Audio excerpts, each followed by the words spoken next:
there's some of these questions that I can't be answering right now because they have nothing to do with the topic that we're talking about. I'm reading through some of this stuff. I'm glad that you guys have been seeing the recordings. I am very glad. Trust me, the recordings are going to be the key to everything. Just rewatching it over and over and over and over and over again. Bro, yesterday's recording was so fire. Respectfully, right? And I mean this as respectfully. If you thought yesterday recording was fire, you're not fucking ready for today. Because yesterday was just how to use a platform. Like it really wasn't anything. Does your guys' hand ever itch like your actual like palm of your hand? Yeah, right. It's kind of weird.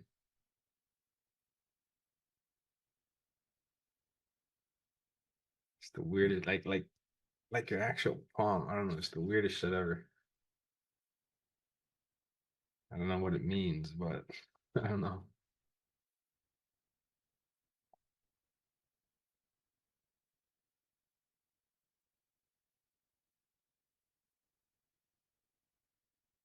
I'm reading the chat. I'm trying.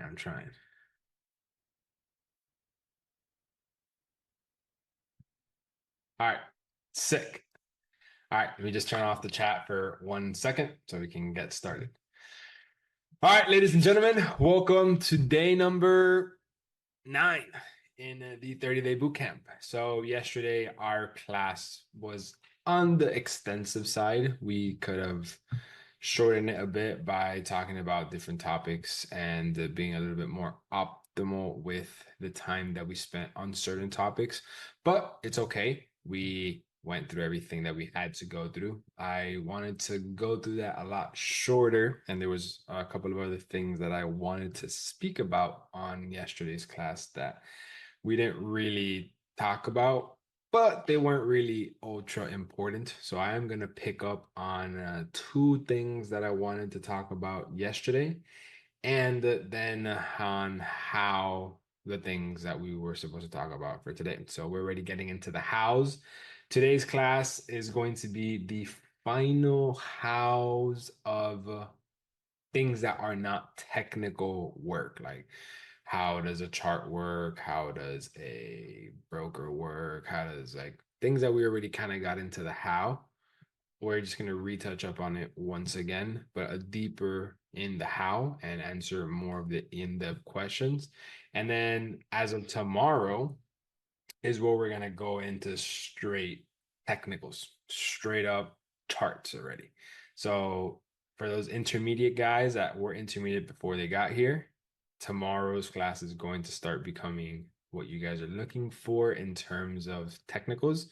For the beginner guys, today will be kind of your final day to kind of get everything to 100 volts. You guys aren't beginner anymore, but the beginners that are now intermediate, today will be kind of the final day that you guys will understand what everything is, how it works, and now you guys are going to finally understand the chart side of it. So kind of wanted to bring you guys up to speed a little bit and let you guys know what to expect in today's class and what to expect tomorrow and the following weeks. So if you guys are ready, put a 1 in the chat. If not, put a 2. Actually, let's do a video for Instagram real quick. All right, guys, it is day number 8 in the 30-day boot camp. Put a W in the chat if you guys are ready for today's class. Okay, yeah. It is very hard to keep up with the chat sometimes. I mean, yeah, people are excited. So am I. Okay, let me just do this.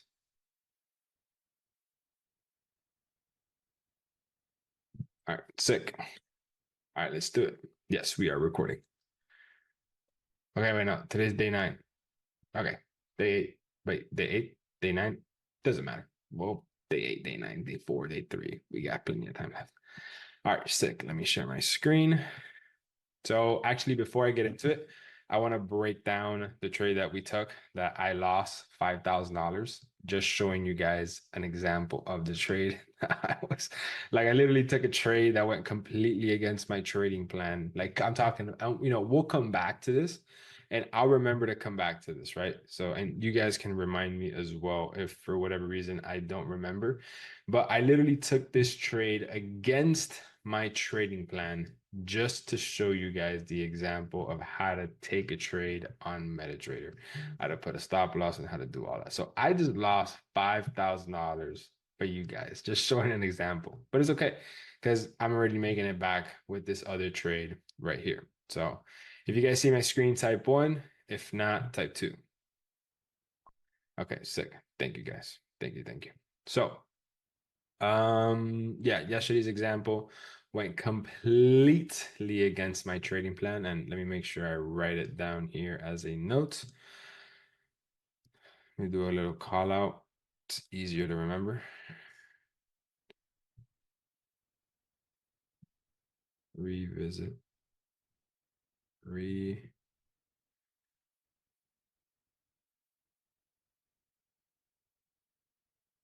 Okay, so we're gonna come back on week 4 of the 30-day bootcamp so we can realize what we did wrong on this trade right here. It's gonna be so easy for you guys to understand once we're on week 4. So today we already understand how TradingView works. You guys already know how to have all these tools up here. You guys already know what buttons from here we're going to be using, what buttons we're not going to be using. You guys already know how to use your chart. So what I ended up finding about the EMA is that it is the exact same thing. So I forgot to actually change it to back. So the only difference is that one is updated and the other is not. So I guess I have the older EMA. So I just need you guys to go search up EMA, put the length 50, the source close, the offset 0, the method SMA. So this is the method that I use.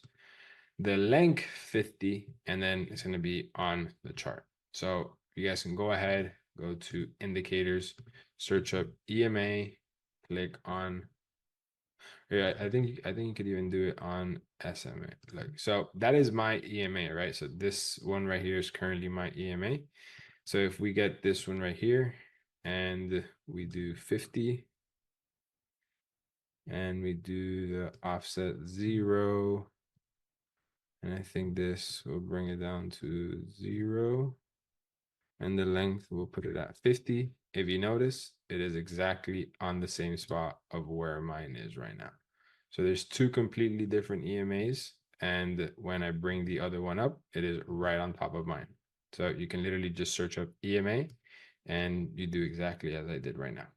So once again, you go to the EMA, you put the length 50, source close, offset 0, type none, length 50, and just put this at 0.0001. If I move this to 40, you can see how it's going to move on the chart. So if I click 40,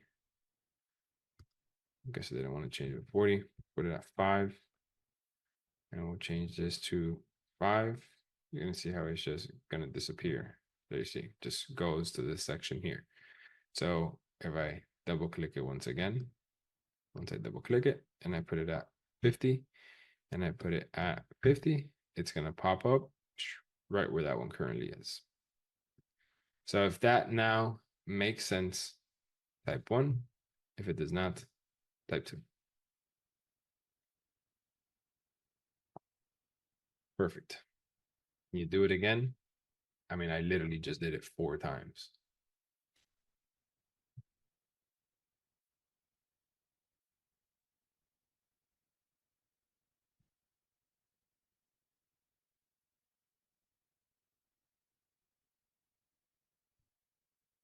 Yes. So if you guys, yes, just literally watch the recording. It's very easy. I'll do it one more time. Search up EMA. Click on moving average exponential. After you click on it, it's going to pop up in the back of you. Click on it. Put 50. Put 50.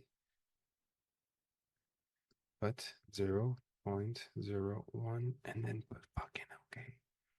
It is impossible for you to not understand that. If you don't understand it, just go home. All right, sick. So if you guys understand, type 1. If not, type 2. Sick. If you're typing 2, respectfully, respectfully, respectfully. That was like not my middle finger. I actually have a little ass ring finger. You know, it's funny. I don't have little hands. I have thick ass hands. Like my hands are thick. If you shake my hand, I don't even know where I was going with that. All right. Yeah, I really don't know where the fuck I was going with that. All right. So now that we understand the EMA, let's get into, all right, let's get into the how. All right, hold on. Let me turn this off. Boom. All right. So we're going to understand how this platform works, how this platform works, how this one works, how literally every single platform works. You guys, except this one, but you guys can go and figure it out yourselves. We understand how the platforms work. So now, we already kind of went over how a chart works, which is one of the things that I wanted to talk to you guys about today. How a chart works and how a pair works. So I know we already talked about how a chart works, which is kind of what pisses me off because you guys were blowing up the chat wanting to know more about it, and we kind of got a little bit ahead of what we were supposed to be talking about because now I'm supposed to put, the Mike Tyson example. The chart works by a pair. One pair is showing one side and then the other pair is showing the other side, but we already understand that very clearly, right? Type 1 if yes, type 2 if no. Exactly. So we already understand that. So we got very ahead of ourselves.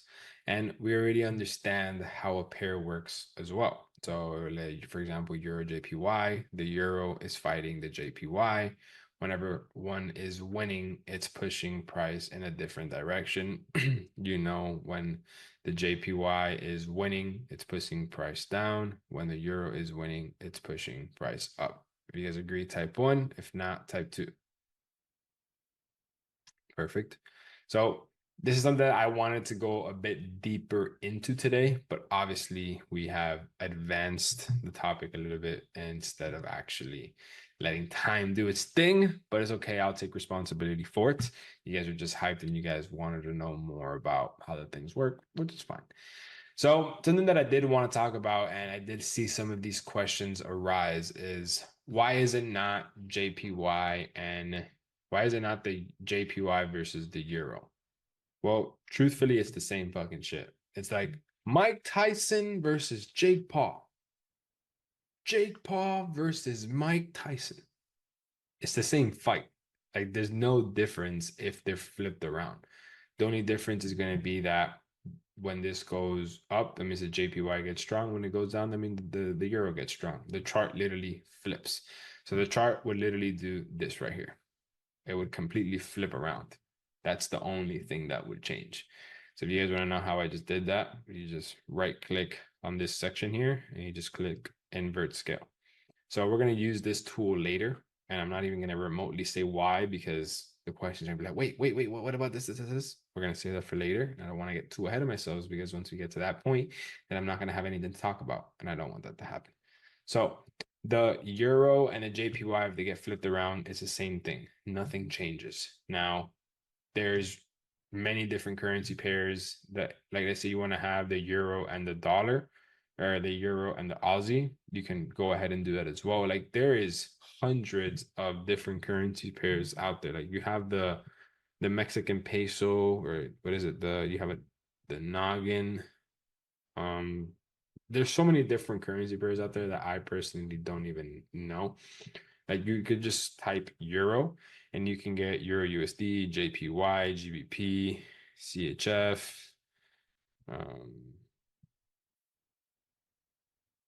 the noggin, the Norwegian krone, I don't know, the Euro versus the Swedish krona, the Euro versus the Huff. I don't even know what the hell the Huff is. The Euro versus the Chinese yuan, the Euro versus SSG, the Euro versus the Polish zloty, all these other unmainstream currency pairs, like the Euro versus ZAR versus the African dollar.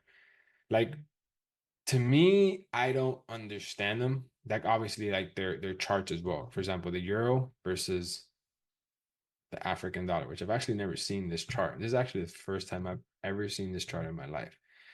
It looks the same. There's really no difference. The only difference trading these different currency pairs that aren't as known are going to be the fees. So how it works is, since there's not a lot of volume being traded in these currency pairs, there's has to be more expense for you to be able to go trade them. It's like when you want to get access to something that not a lot of people get access to, it's expensive. It's the same thing here. Not a lot of people get access to this, not because it's exclusive, just because it's not common. If you notice, these markets tend to move very slow. If, for example, this was 1, 2, 3, 4, 5, 6, 7 weeks in the same spot, this market looks very choppy. People don't tend to trade these markets, and I guess there's not a lot of economy versus the euro and the African dollar. Maybe, I don't know, I could be completely wrong. What I know is that it's not a common pair for people to trade, and you can have any different pair out there. Like you can literally search up whatever you want. You can just type up, I don't know, let's say the ZAR versus JPY, so the African dollar versus the Japanese yen. Once again, a chart is going to always pop up because the chart is the trail that these two different currency pairs are using. Look, oh wow, I guess I used this chart at one point in my life. I guess I had confluences to take this trade or to not take this trade. I don't even know I did this at one point. Let me see how far back this goes. Okay, at least I don't have any markups. So there's going to be many different currency pairs out there, far more than the ones that I have right here. And I personally don't know anything about them. These are the only ones that I actively analyze every single week. And I don't plan to add more, and I don't plan to remove. So these are the ones that I recommend for you to add so we can have the same analysis. Now, if you want to go out there and go find other pairs, please be my guest. There's nothing wrong. That doesn't mean that there's not opportunities out there. There's far more opportunities out there that I can ever even grasp myself, or a team of people just like me. Because there's just so many different currency pairs, so many different time frames, so many different time zones. There's just opportunity everywhere.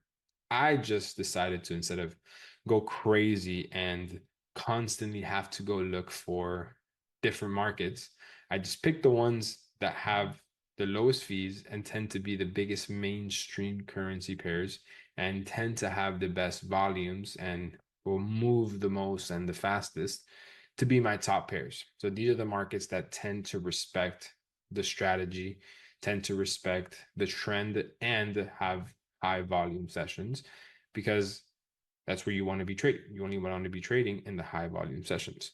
You don't want to be trading in the non-high volume sessions. And how this works when it comes to looking at all of these markets, I don't want you to think that I'm like analyzing this every single day. Like I'm flickering through every single time frame and I'm like going in and out every single second of every single pair on every single candlestick. Not at all. Every single Sunday, I'll do my top down analysis on every single one of these pairs with you guys, right? We didn't do it this last one because of what we discussed. We will be doing it on this Sunday. And once I go through every single one of these markets on Sunday, I will then pick the top 3, top 4 that I'm going to be interested in trading for the week. Now, I don't go back and I don't look at the other currency pairs at all for the rest of the week, simply because they have not given me the market structure that I would need in order for me to be interested in that trade.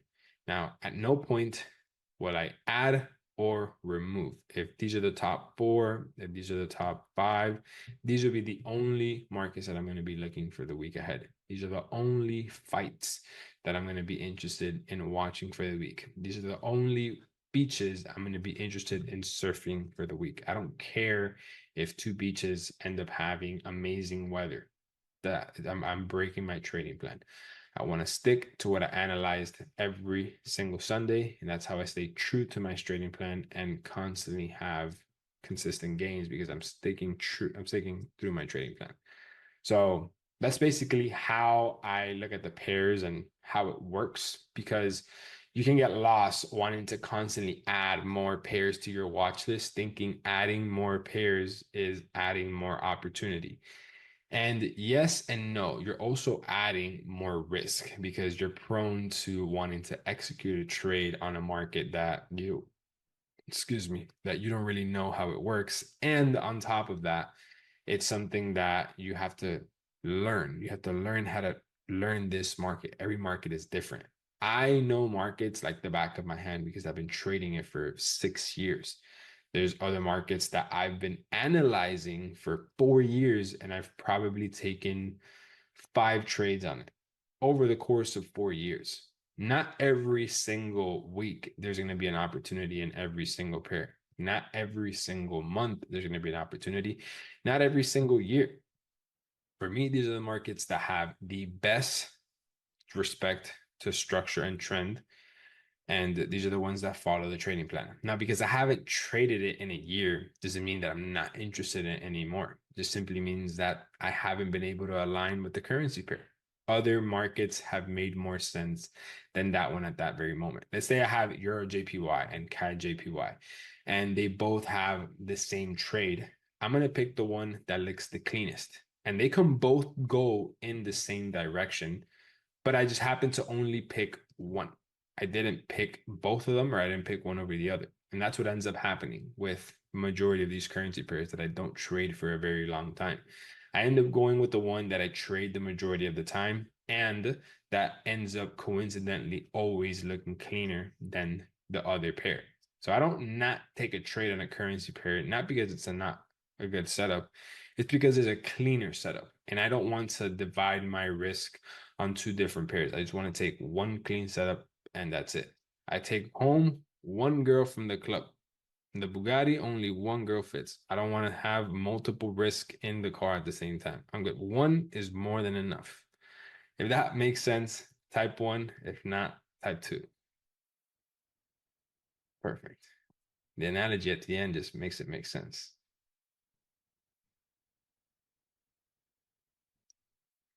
What does this guy say?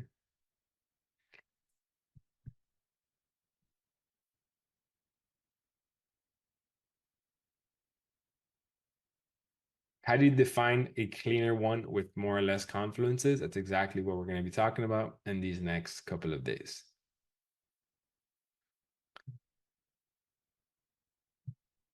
So if everything aligns and you still don't take a trade for a pair you didn't even, if everything aligns, you still won't take a trade for a pair you didn't analyze? No, I will not take a trade on a pair I did not analyze. I don't even know how that makes sense, that question. I only take a trade on a pair that I analyze and that it meets my trading plan.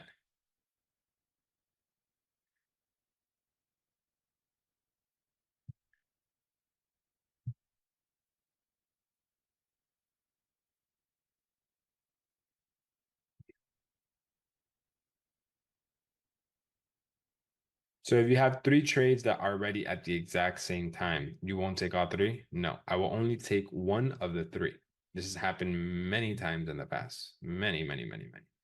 And you want to know what's crazy? That I 50-60% of the time pick the right one. But there's that 40% of the time where I pick the wrong one. And the one out of the 3 or out of the 4 that I pick ends up going straight into stop loss. And then the others go straight into take profit. It is what it is. There's nothing that I can do about it. There's nothing that I can change. I've statistically seen that over the course of 10 trades, it's going to end up on the positive when you always pick one instead of constantly splitting and dividing your risk. And for my mental clarity, it is a lot better to just have to deal with one trade than watching other trades.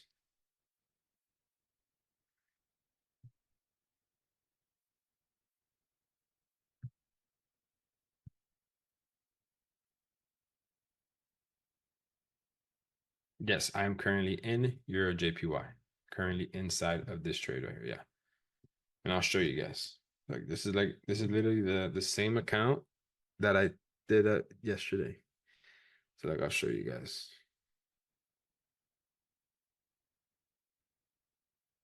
So, I mean, this is just like, again, like the small account that I'm fucking around with. So yesterday, oh shit. Let me put the brightness down. So right now we're up about $4,000.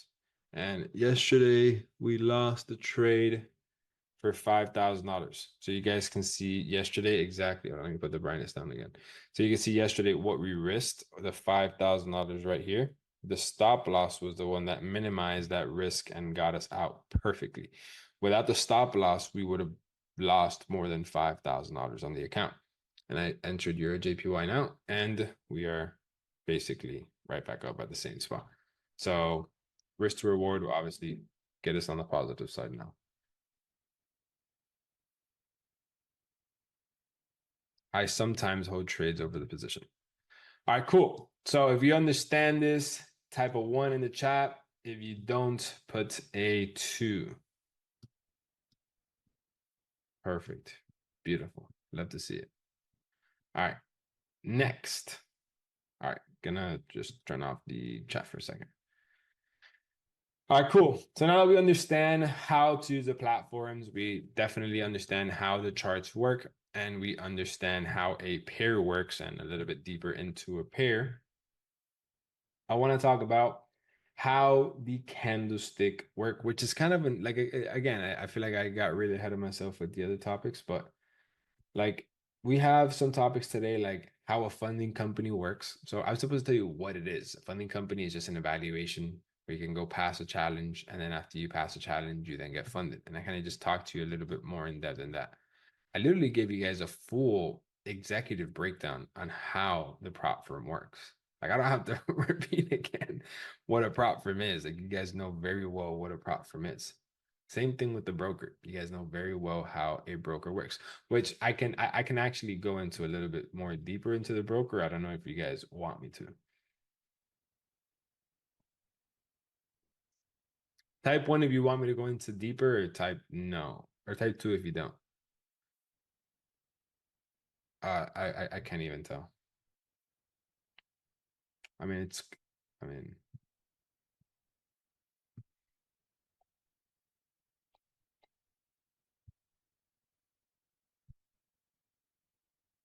mean, I have to break it down. I can't even do a poll. I have to break down how a broker works. It's very simple. And again, the reason why I just want to answer all questions untechnical right now is because starting tomorrow is when all the technicals go.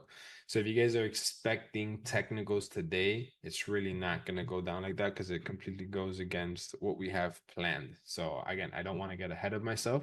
Today is set up to finish everything around technical analysis. And then starting tomorrow is when I'm going to start breaking down technical analysis. So please be patient because tomorrow is where we start going into how to properly analyze support and resistance, how to find key levels, how to find all this different stuff.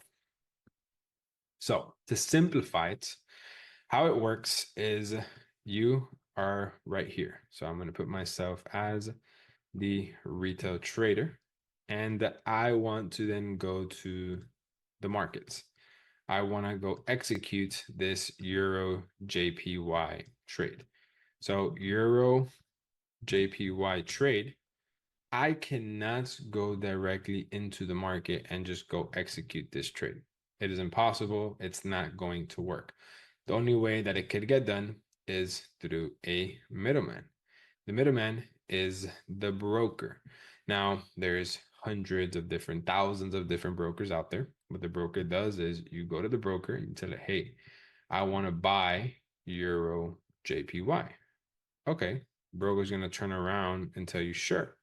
It's going to charge you a fee for connecting you to the markets on Euro JPY. But the broker has a choice.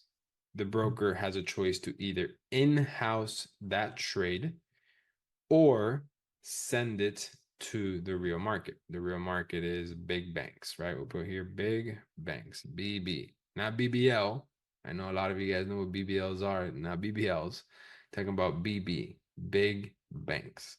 So the big banks are providing the brokers the market conditions and the access to the current market price. Now, the broker, depending on how much you're risking, depending on your profile, depending on your whatever, they're going to decide, you know what, Alex is good.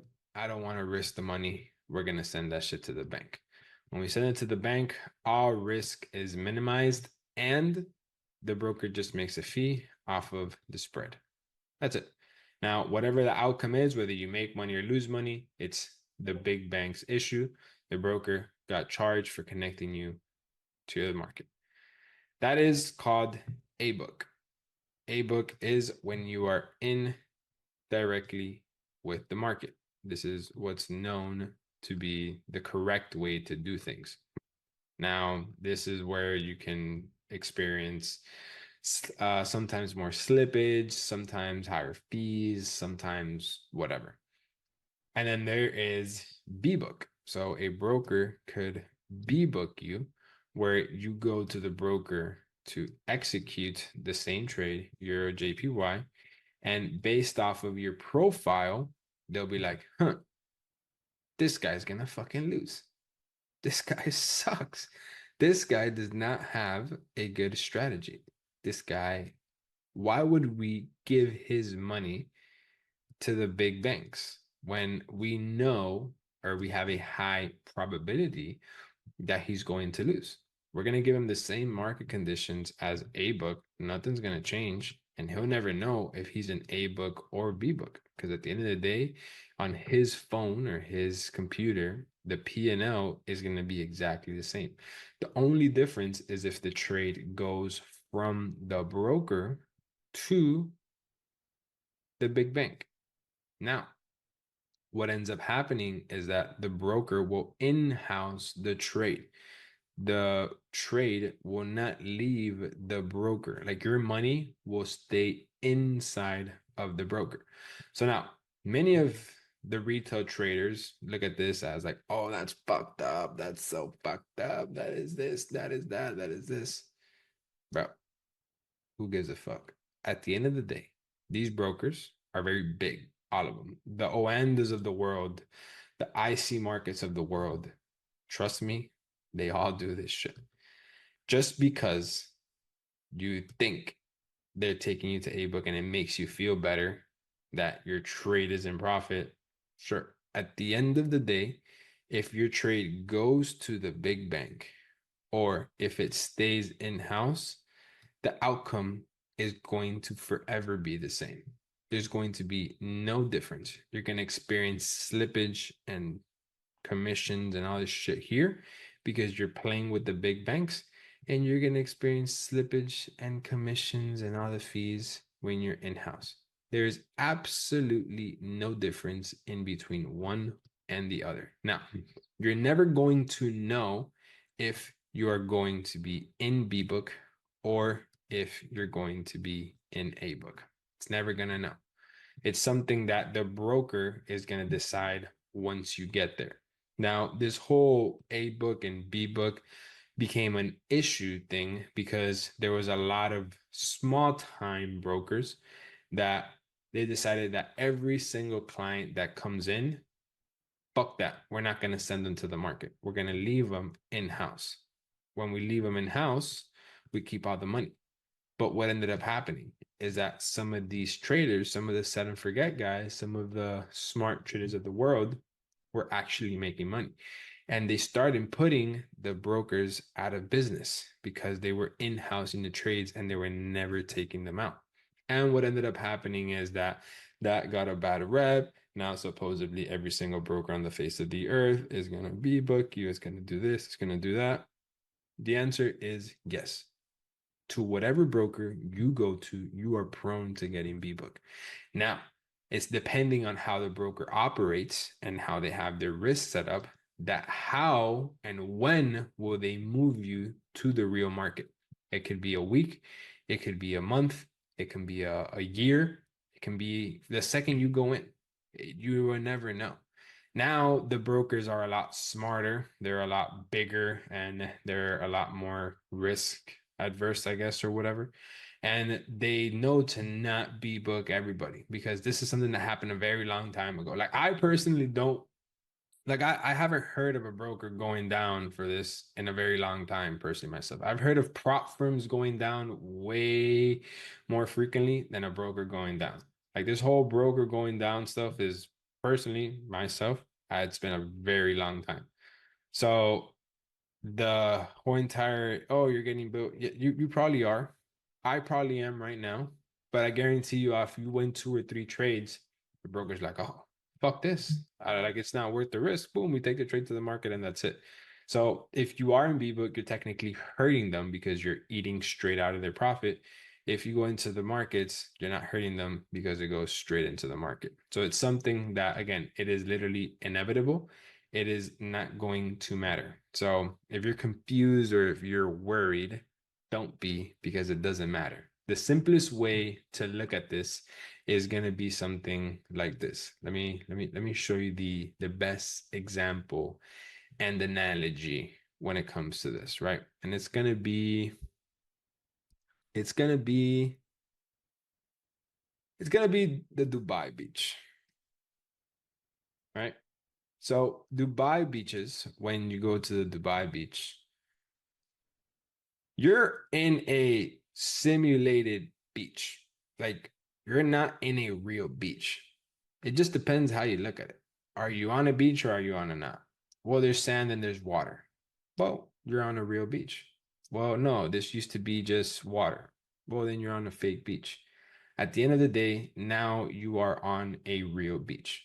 So the only difference is that the broker is going to put you first, probably not, on the fake beach, and then they put you on the real beach. That's the only difference. You're still at the end of the day on the beach. You're in the salt water and you're on the sand. When you're in A or you're in B, you're in salt water and you're in sand. Just in one of them, you're in this artificial beach.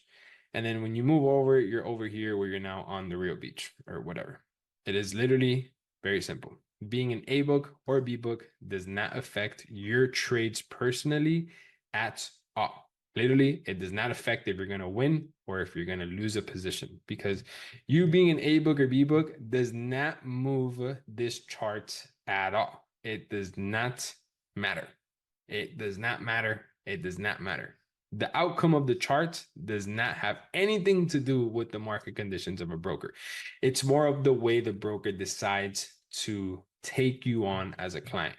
Do they want to be the bank or do they want to then take it to the market? That is literally it. Nothing changes. If that makes sense, type 1. If it doesn't, type 2.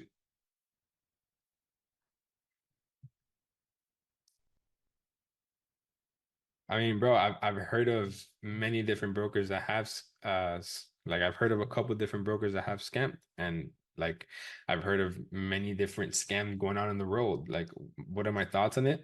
I mean, I don't know. It is what it is. I don't have any thoughts on it. Like, that's why I personally recommend LQH. I am very confident that they will not do that anytime soon, and I recommend Oanda because I'm very confident they will not do that anytime soon. Like it's just not gonna happen. If trust me, if I personally was not okay, like I have not marketed a broker my whole entire public social media trading life up to this point right now. And even then, I still have not marketed simply because I don't like to. And now I finally feel confident to be able to do it. If that all makes sense, type 1. If it doesn't, type 2. Perfect. Sick. I'm glad it all makes perfect sense. If we're in B book and we win, do we still get our money? Yeah. Let me see what's another example of this that would make sense. Um, like the best example can probably be like a casino. Like when you go to a casino, you're taking the casino's money. But at the end of the day, a casino is backed by a bank. So the casino, I mean, yeah, that's the perfect example, right? So this is the bank, right? And let me just turn off the chat 1 second, right? So the perfect example that I can do is the casino, right? So let's say this is Vegas, right? When you go to Vegas and you want to put $100 on black on a roulette table, Vegas is going to decide, all right, this client, I want it for in-house in Vegas. Or, you know what, fuck it. This house or this trade, I don't want to risk it with the house. We'll have it taken to the bank. Because the bank is what backs Vegas or vice versa. So Vegas has an option. Do they keep that bet in-house or do they take it out? Now, is Vegas fucked up for leaving it in-house? No, they're a business. They're taking risk. They're accepting the risk. Now, if you win, are they gonna not pay you out? No. That just means that they lost $100 when they thought they were gonna win. They have reserves in place. They have, I'm sure, many different algorithms to be able to tell to back you or not, or take the trade or take the bet in or not, or whatever. Does that make them a scam? Does that make them something? No, that just means that they're a business and they're just trying to figure out how to become more profitable. Now, sometimes they'll take a hit and then sometimes they'll win. That's just the way they operate their business. But at the end of the day, myself, if I go put $100 on black, you best believe I'm gonna get my $100 on black. They're not gonna not pay me out because they decided to keep it in house or outside.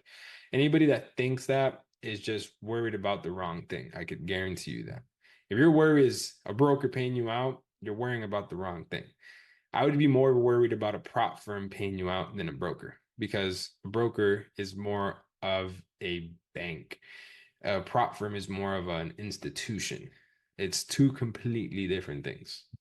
If that makes sense, type 1. If it doesn't, type 2. Perfect. Glad all that makes sense.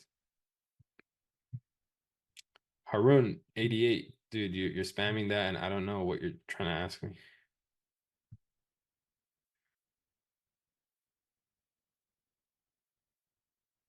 Bro, do you even see my questions, Giovanni? Probably not. Or I just choose to not answer.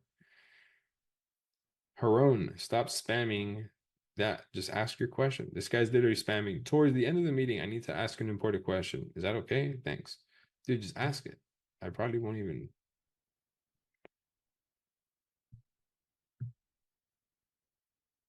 All right.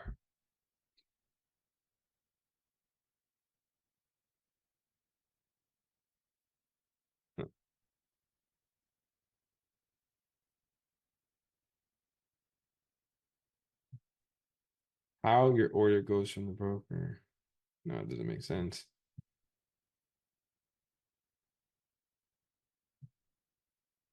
Can you trade crypto on LQH? I tried. They don't have crypto right now.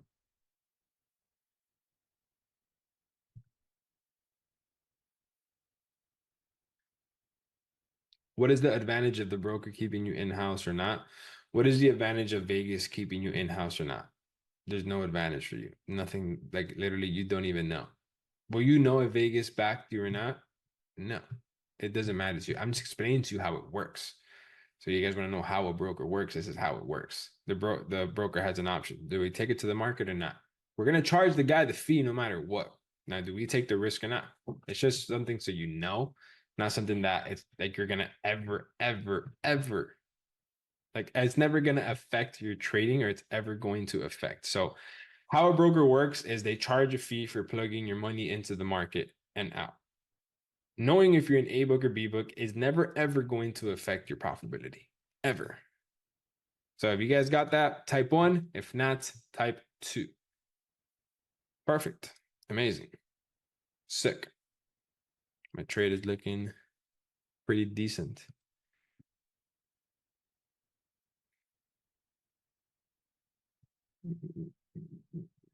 All right, cool. So now we understand how a broker works. We already understand how a candlestick work. We understand that a candlestick is basically the history of a fight between one currency pair or the other. we understand that the candlestick is being created because one fighter is winning. So for example, right now, this is literally the perfect example of the JPY beating the euro because this candlestick is red. So now right there, euro punched back a couple times. Now JPY is punching back a couple times. So JPY is punching, it's beating, it's pulling it down. If this starts going up, then that means that the euro is punching it hard and it's beating it. This is how the candlesticks work. This is how the charts work. I was supposed to go into deep kind of like examples on this right now, but you guys obviously made me get ahead of myself on that. If you guys understand that all that clearly, type 1. If not, type 2. Just want to make sure.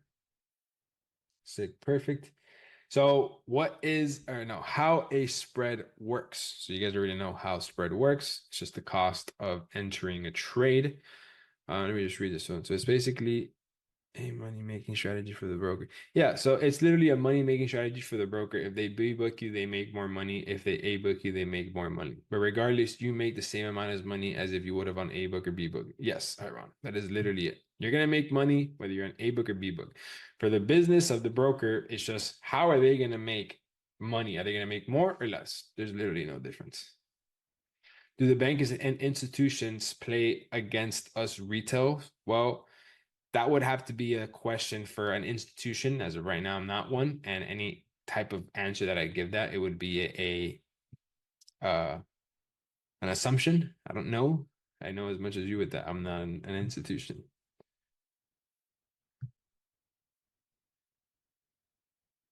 Question: is bullish candle all the way blue? And oh, dude.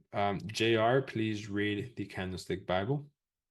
All right, cool. So we understand how a candlestick works. We understand how spread works, and then we understand how slippage works as well.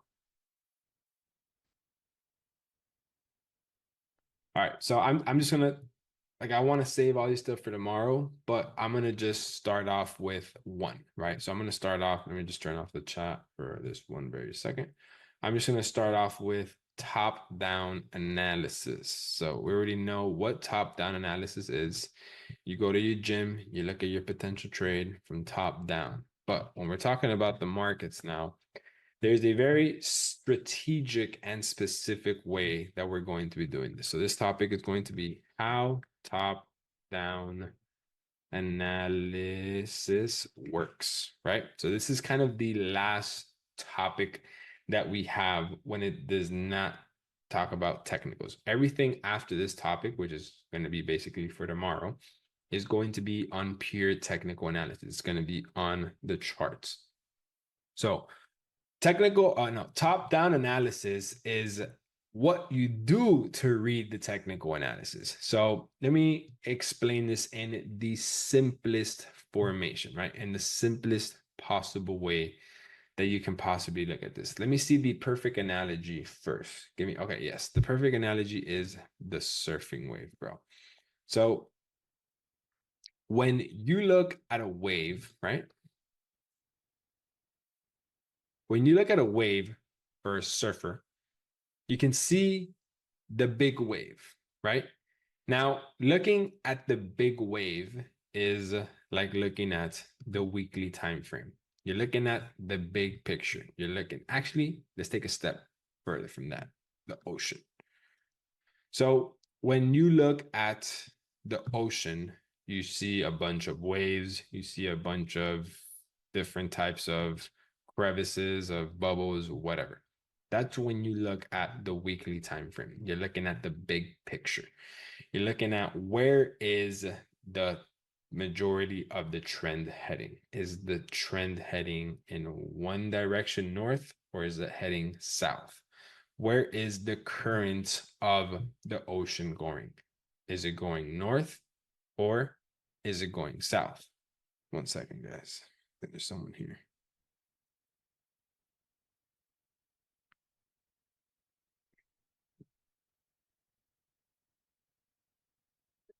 All right, cool. So where is the current of the ocean heading? Is it heading up or is it heading down? Now, when you go down to the daily time frame, all we're doing when we go down to the daily is we're just taking a zoom into this picture right here. So this picture right here, let me just copy it. Let me bring it over here. So this is how we look at it on the weekly time frame, right?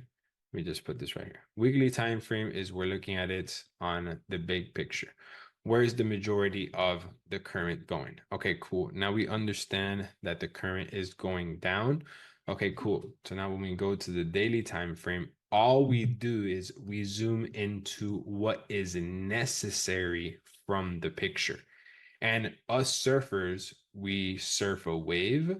And if you notice everything aside from this picture, there's no wave. So why would I be interested in looking further into that? I'm only going to look further into this actual wave right here. So now that we understand on the daily, we have a wave, and this wave is going in the same direction as the higher time frame. What we're going to do is then go to the 4 hour. And when we go to the 4 hour, we're looking for then the actual zone on where we're looking to enter the wave, which is going to be this precise point right here. And then you surf the wave in whatever direction you're going. But what you're doing when you're going from top down analysis is you're just zooming into the actual image closer and closer and closer. You're looking at it in a more defined and a more precise version. It is the exact same ocean, it's the exact same move, but you're just looking at it a lot closer. Now, this is obviously like one picture example, but let's say when we actually got closer to it from the weekly to then the daily is completely backwards. Can we flip this? Can we flip it? Can we flip it? Let me see. Does it let me flip it? Fuck, it does not let me flip it. Imagine if it were to just be flipped, right? So let me just move this to the sides. So when we zoom into the daily, the wave is actually backwards. Oh, great. We flip the chart and the image doesn't flip, of course. The point is that then you would kind of not have the two images going in the same direction, because that's what you have to go through the time frames for. You have to zoom in every single time so you have an idea of, is everything going in the same direction or not? So when you do a top-down analysis on a chart, when you are on the weekly, this candlestick that you're looking at right here, this one candlestick, is now being broken down by these two candlesticks. Now, these two candlesticks are then being broken down from all these 12 candlesticks. And these 12 candlesticks are then being broke down by these 48 candlesticks. And all these 48 candlesticks are then being broken down by these 80 candlesticks. And these 80 candlesticks by these 64 candlesticks, or whatever exact amount of candlesticks. It's the same move. The only thing that you're doing is you're just looking at it in a more defined, in a more precise version. This is what it looks like on the daily, and this is what it looks like on the 4 hour. It's the same exact move. The simplest way that I can show you this when it comes to the actual chart is going to be this right here. This is what it looks like on the daily. This is what the chart looks like on the daily, this move right here. All right, let me bring it right here. This is what the move looks like on the daily. When you go to the 4 hour, this is what the move looks like. You're looking at a more precise version of what this market actually moves like. But if you notice, it is all still the same exact move. The 4 hour and the daily fit in another because it's the same thing. You're not looking at a different chart. You're not looking at different price. You're looking at the same exact price. You're just looking at it in a different format. And then the 15-minute, this is what it would look like, or the 30-minute. It would look with a lot more price action. It would look a lot more defined. There's going to be a lot more details. You're going to have a lot more structure, a lot more swing in price. But if you notice, it's the exact same move. The 4 hour fits into the daily, the 30-minute, the 15-minute fits into the 4 hour. It's all the same move. It just looks more defined. It's a different way on how to look at this bigger move. Another example that I can put on this is going to be an X-ray, for example. This is one version on how to look at a human. You look at it on human. So this is one way to look at a human on an X-ray. But then you also have a heat machine human. I don't even know what the fucking heat ray. That'd be a human. And if you notice here, you have the same exact human. You're just now looking at it through an X-ray. And then another way to look at it is just heat. So you don't look through the actual person. You're looking at the same person. You're just looking at it in a different way. This is how you look at it from the top. You look at the human from the top when you see the skin. Then you look at the person when you go deeper into it. You look at it through an X-ray. And then the other ways you actually just fucking cut the person up. I don't know, right? I hope these analogies make sense. You're looking at the same market, you're just going deeper into the actual movement, but it's the exact same move. The move doesn't change. The price is at the exact same point. Right now, we are at 64.278 on Euro JPY. So 164.278 on the daily, on the 4 hour, on the 1 hour, on the 30-minute. We're all at the exact same 164.278. The 30 minutes, 164.278. We're all on the same thing.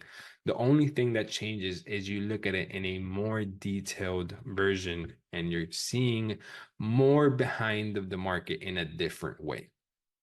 If this all makes sense, type 1. If it doesn't, type 2. Perfect. Beautiful. Love it. I don't want people to get confused on one time frame over the other.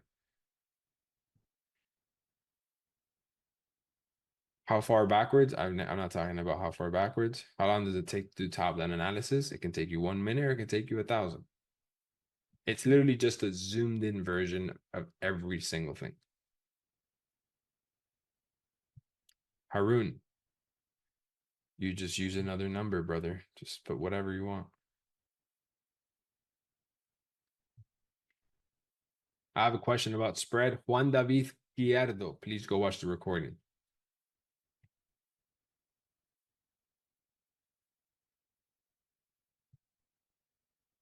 Alex, please answer my question. When will you explain prop firm? Yusuf, I gave the most legendary explanation of a prop firm a couple of Zoom calls before. This is how you know you haven't been watching the recording. Go watch the recording. So don't go blow up support right now saying I'm not answering your question. I did answer your question. You're just not watching the recording.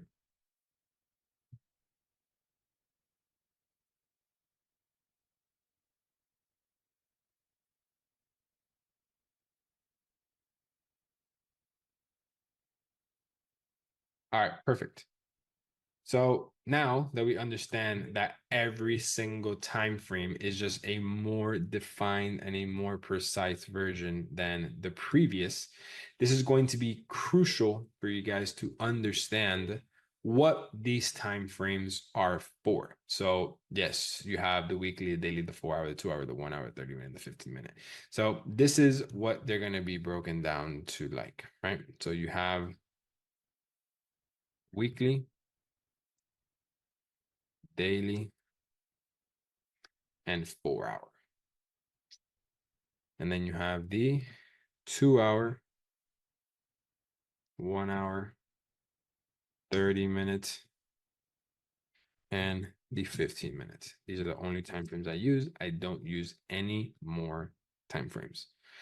Now, once again, I'm just going to do one more example of this just so it's extremely clear, right? This is, I'm going to divide this in different, right? We'll leave this as the weekly. We'll leave this as the daily. We'll leave this as the 4 hour. And we'll leave this as the 1 hour, for example. This is what the price looks like on the weekly. With an area of interest right here. This is what the daily looks like.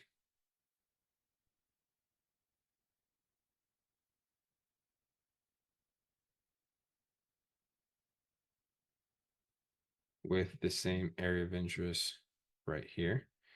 This is what the 4-hour looks like. I'm just going to draw it here just because it's a lot easier to make sure that it's on the same size.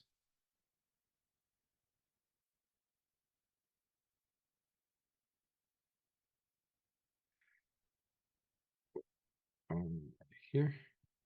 And this is what the 4-hour looks like.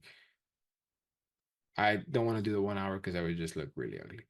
The weekly, let's just say, for example, this is Euro USD, for example. I have to write the example just in case people say, what chart is that? It's just Euro USD, for example. And this is what it looks like on the weekly. This is what it looks like on the daily. And this is what it looks like on the 4-hour. The daily fits perfectly into the weekly. And the 4-hour perfectly fits into the weekly. Because it is the same market, there is no difference in between one or the other. They're all at the same exact point. Now, each of these time frames are used very differently because we're ready to move on to the next point, type 1. If not, type 2. Perfect, beautiful, amazing. Let me see right here. Do you only do the top down analysis on Sunday swings? As you mentioned, I do the top down analysis of every single trade that I'm going to be interested in every single Sunday. Do you take the weekly? Okay, you're already getting too ahead of yourself, AJ. So the weekly, how did I do this last time? How did I do this last time? I did it really, really good last time. Okay. I think I did it like this. We have the weekly, the daily, and the 4-hour, the 2-hour, the 1 hour, and the 15-minute. We have the green, the red arrow, which is going to be trend. And then we have the blue arrow, which is going to be entries.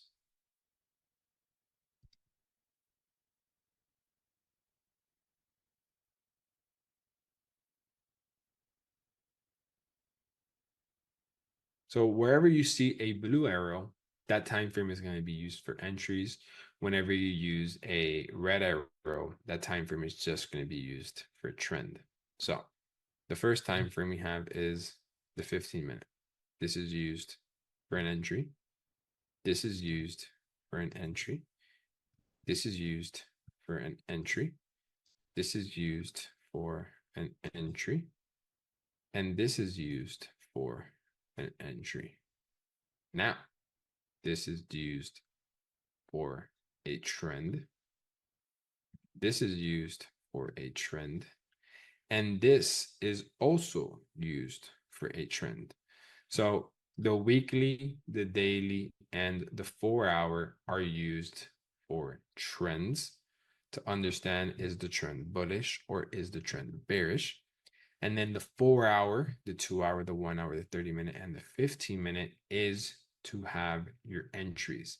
We do not use the weekly or the daily for entries. The weekly and the daily are just strictly for trend. The 4-hour, let's actually make this the entry signal. So the 4-hour, the 2-hour, the 1 hour, the 30-minute, and the 15-minute are used as your entry signal timeframes. The 4-hour has a double power. It's used to understand the trend of the market, so the trend of the 4-hour, and it can also be used as an entry. So your entry, let me make this better right here. Your entry could be on the 30-minute, on the 15-minute, on the 1 hour, the 2-hour, or the 4-hour. There is a preferred time frame that I would have for my entry signal. And when we get into the how of that, I will explain that perfectly. And there is one that I really don't use. And when we get to that, I'm going to explain why, but it's not going to be the best one. And this right here is perfect for your ideal. Like this is the way this is used for your ideal swing / day trade. So this is how you're going to use the weekly, the daily, the 4 hour, the 2 hour, the 1 hour, the 30 minute, and the 15 minute for your ideal swing/day trade. Now, if that makes sense, type 1. If it doesn't, type 2. It's pretty much impossible to not understand it. Like there cannot be any questions on it other than how.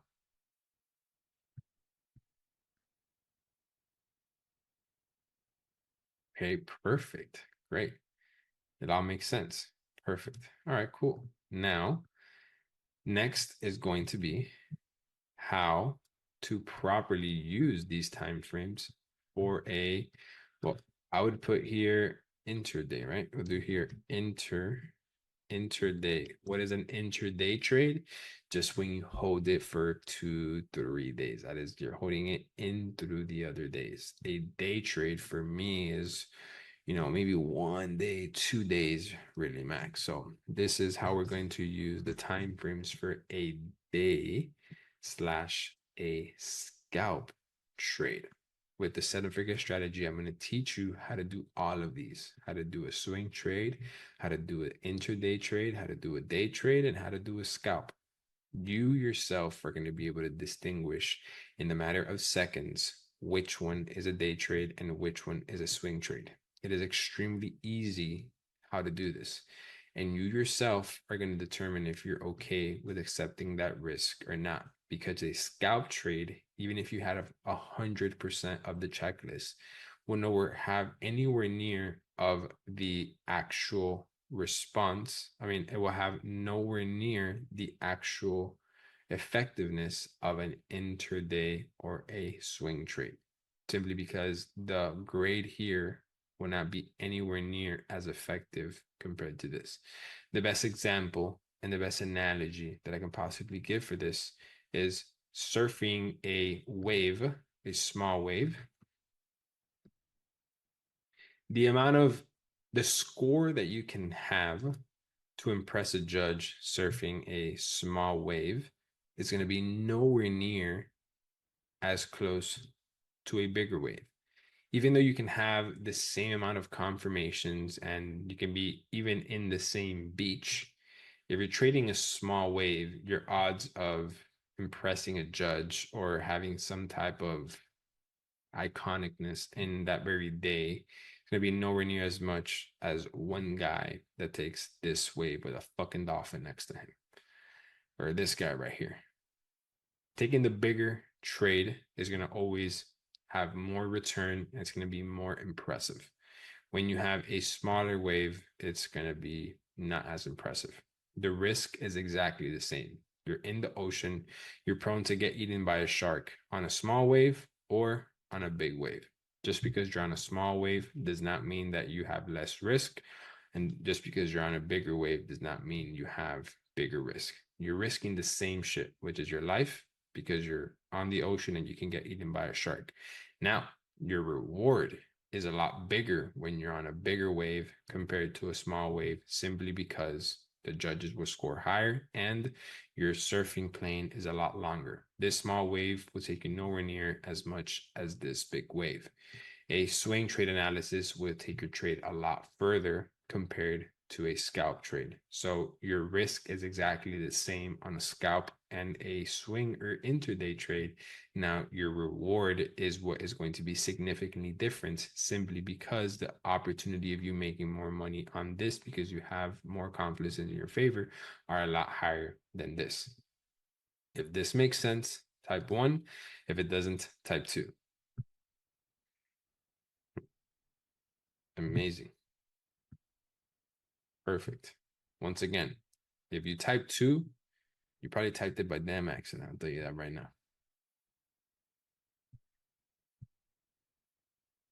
Perfect. Now, this is what the scalp trade timeframes are used for. I'm just gonna copy this and put it right here.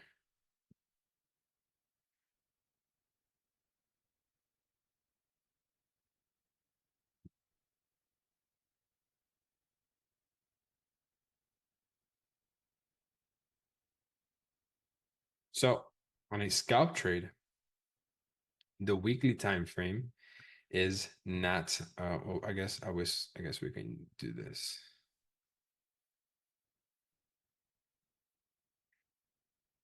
Um it's kind of a tricky one because it's a case by case thing, but for now we'll leave it like this. As we go, we can modify. I just want to leave a foundation. So the weekly time frame is not taken into account. The day trade is, let me actually delete that one. A day trade, I mean, for a day trade and a scalp trade, the daily, the 4 hour, the 2 hour, and the 1 hour can be identified for time frames to spot a trend. And then the 15 minutes, the 30 minutes, and the 1 hour and the 4 hour can be used as time frames to also have an entry signal. So if you notice, the great difference in between a swing trade and a day trade is going to be that a swing trade just has very clear trending time frames to understand where the majority of the market is going, and there's very clear time frames on which ones you're going to be using to enter the market. It is very clear on which one is which. There is no confusion. You're not going to get lost. You know, when you're on the daily, you're not going to enter a trade there because that is not the time frame to enter a trade. You know, when you're on the 1 hour, you're not going to understand or identify a trend because that is solely the time frame to understand the entry signal. You don't care if the 1 hour is bullish or bearish because you're not there to spot the trend. You're just there to spot an entry signal. It's very clear for you to do what you have to do in order to execute a trade. Now, a day trade or a scalp trade, things can get a little bit tricky because first of all, you have to disregard the weekly case by case. How is that? Blah, blah, blah, blah, blah. When we get deeper into how the technicals work, how each trade is, I'm going to explain that. Don't you worry. The daily is never, ever going to be used for an entry on a day or scalp trade or on a swing or an intraday trade. Daily will always solely and only be used to identify the trend of a market. Daily is very powerful for the trend and trend only, not for entries. But this is where things get a little tricky. The 4 hour could be used as well for trend and entry. So there's a 2 hour and the 1 hour. The 15-minute and the 30-minute will forever only always be for entry signals. These time frames remain the same for this, and this time frame will remain the same for this. So I like to do this because the thing that really only changes is going to be the 4 hour, the 2 hour, and the 1 hour. The difference between a swing trade and a day trade is that the 4 hour, the 2 hour, and the 1 hour are then used to understand the trend on the scalp and day trade. And on the swing and intraday trade, they are just used for entries. It's really the only thing that changes. And when you look at it like this, it almost looks like less information for you to learn because it's the truth. All you're just doing is adding a couple time frames to understand the trend of it to see if you want to take a lower time frame trade.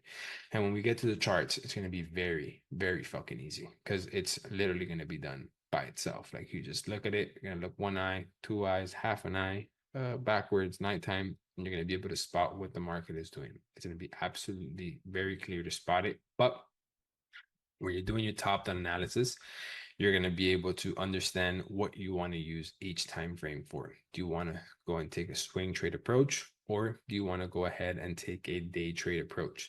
Now, how you do that is what we're going to be talking about in these next upcoming weeks. So before I teach you how to go before a day trade or a swing trade, I have to first teach you how to read the market, how to read a support and a resistance, how to read market structure. What is a higher high? What is a higher low? What is this? What is that? Blah, blah, blah, blah, blah, blah. At the end is where then I'm going to teach you this. But to kind of get a little bit advanced onto that, because you have to understand top-down analysis, this is what it's about. If this makes sense, type 1. If it doesn't, type 2.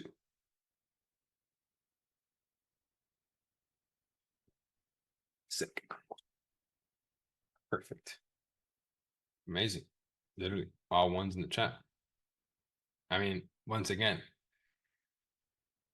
it's kind of damn near impossible to not understand this.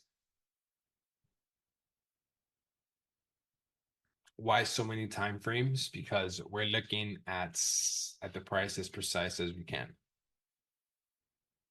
Okay, yeah, and then I guess the 4 hour is also always the same. Sure. So yeah, the thing that only really changes is the 2 hour and the 1 hour, realistically. What about your students that use the 1 minute time frame? They could do whatever they want. I'm gonna teach you how to do it successfully on these time frames. Now, if you want to go ahead and go to the 1 minute, please be my guest. Do whatever you want. Now, I don't do it and I don't have success in it. Haroon, you're asking me a question that I don't have your answer to, brother.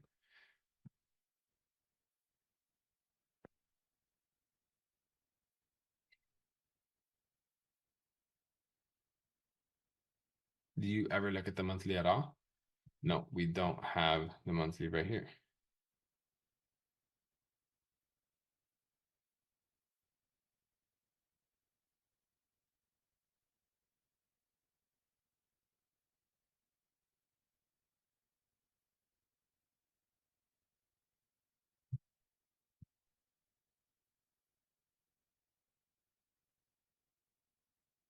Just reading through some of the questions. All right, they're literally not questions at all. Perfect. So now we understand this. So the 5 minute, I don't use it. I just went to the 5 minute for the one example to show you the wick going up and down. We don't use the 5 minute. We use the 15, the 30, the 1 hour, 2 hour, 4 hour, daily, and weekly. Perfect. So now we understand what a proper top-down analysis for a swing and enter and day and scalp trade would look like.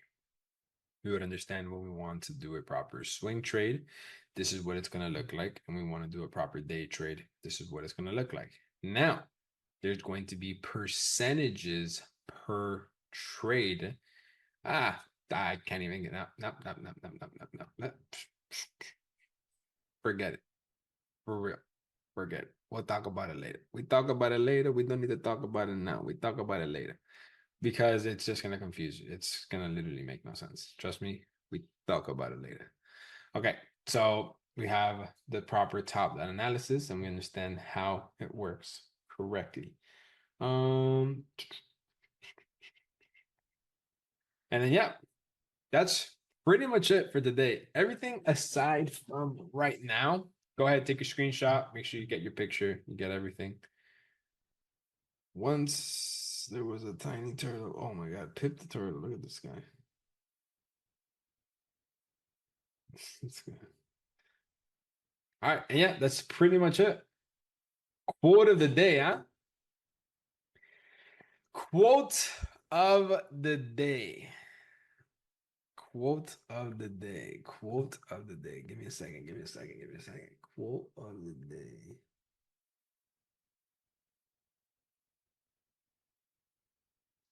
Quote of the day.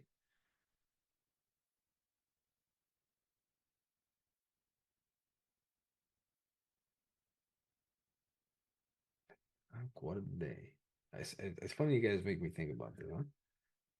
Quote of the day.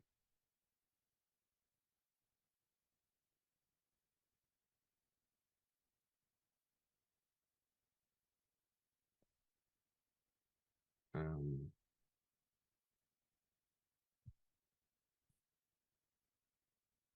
quote of the day. I'm cooking. I'm cooking. I'm cooking.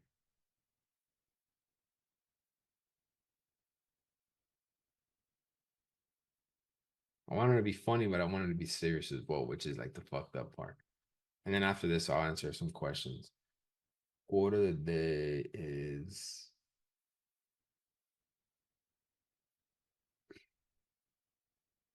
let me get some inspiration. Let me look around here.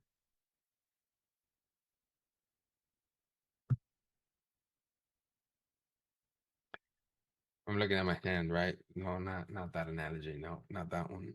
Let me keep thinking. Let me keep thinking. Quote of the day. In the Bugatti, they could only fit one. Only one trade at a time. That's the quote of the day. Only one trade at a time. Only one trade at a time.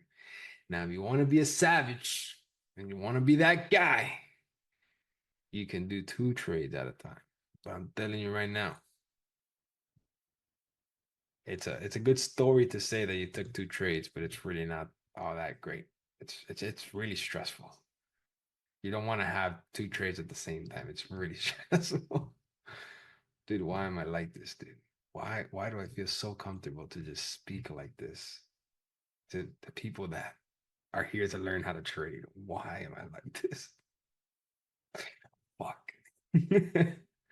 All right, ladies and gentlemen, that is day number 8. We had day number 7 yesterday. Today is day number 8 inside of the 30-day boot camp. Read the Candlestick Bible, rewatch these recordings.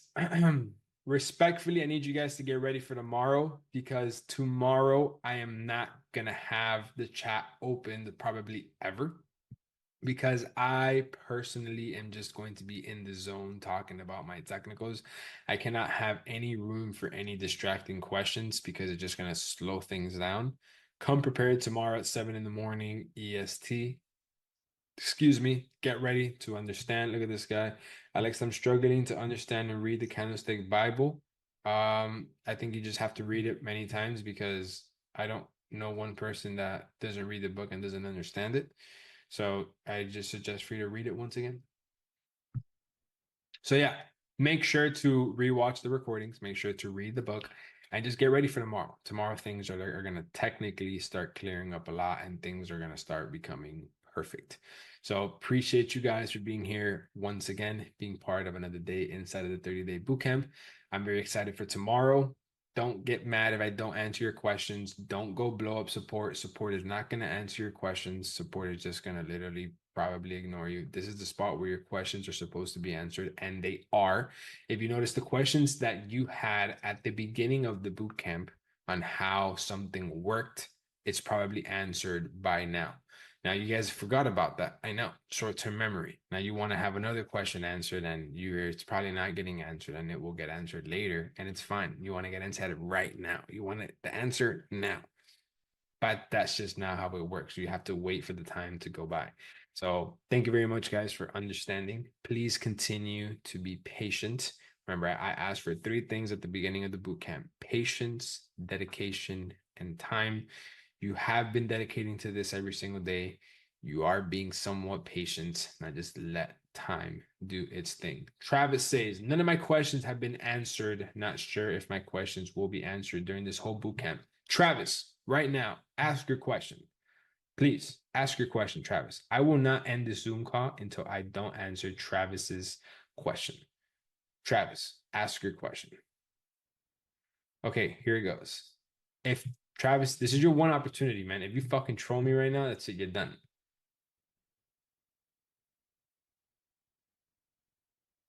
Travis, please go ahead. Ask your question.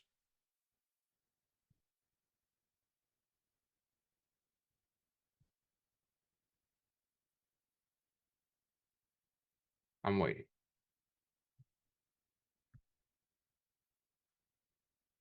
I'm trying to find it, but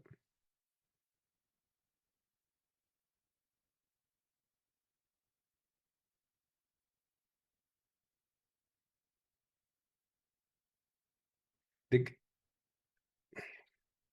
okay. This is the question he wants to ask. The Candlestick Bible talks about strategy using fibs. What part do you want us to read in the candlestick patterns?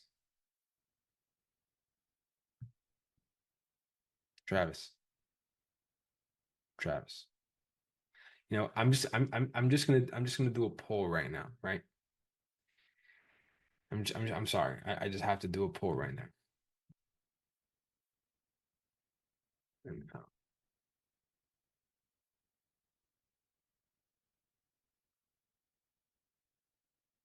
Did Travis just take an L? Yes or no? Travis. Travis, brother. You seem like a nice guy, man. I probably never met Travis in my, I don't think I know Travis personally. And I hope to meet you one day, brother. But the community has spoken. You have 91% of taking this out right now, man. And you know what? It's okay, dude. You just have to do one thing to undo this L you have just received from your fellow colleagues. And that is to watch the recording, sir. If you watch the recording, Travis, and you watch it good, not while you're driving, not while you're listening to music, not while you're doing something else, it's while you're just watching the recording, your question will get answered. Ladies and gentlemen, thank you very much for being here once again. Make sure to set and forget and watch the fucking recording. Thank you very much, ladies and gentlemen. Hope you guys have a fantastic rest of your day. Travis, watch the recording. Set and forget. And remember, only one trade at a time.